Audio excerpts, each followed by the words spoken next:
Hey, so I'm over in South Dallas this week, working with a police officer and one of the property managers in the South, in the Grove, right? The Greedy Grove, 75 Grove side. And the young man says, how do I stop from being racially profiled?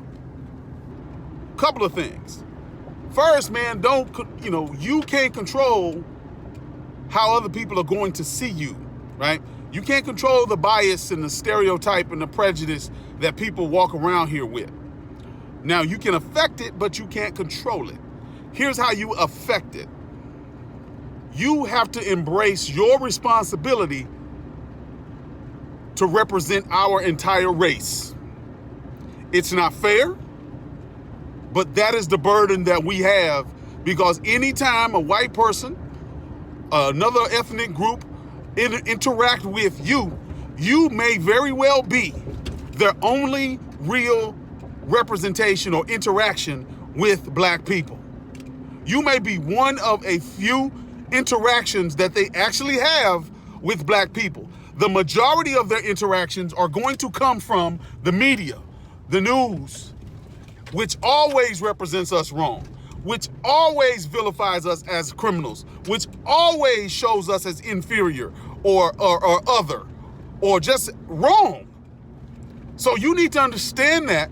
Black folks need to understand that. This is not new.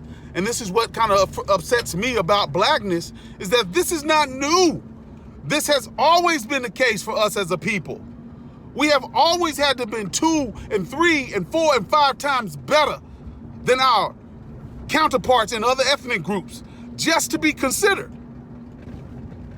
So yes, that's also why a lot of times we dominate when we get ourselves in the door, because we are prepared. We are ready. We are dynamic. We come from the toughest of the tough.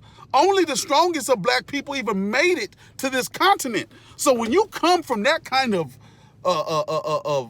history, when you come from that kind of heritage and DNA, of course we're going to be dominant.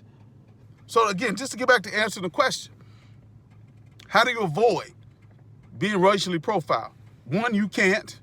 And 2, make sure you're representing us the best way possible. So when that person leaves their interaction with you, they go, wow, I wasn't expecting that kind of interaction. Wow, he wasn't like what I saw on TV. Wow, he wasn't like what I expected or saw from the movies or all the stereotypes that I have been operating on. Wow, that's not how all black people are. So that's our responsibility.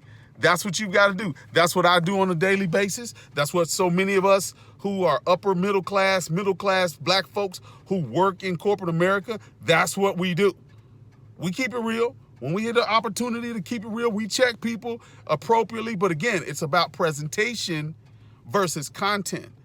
Do you present your content in a way that's amenable for people to digest and take in and internalize without being offended or without being put off by your presentation?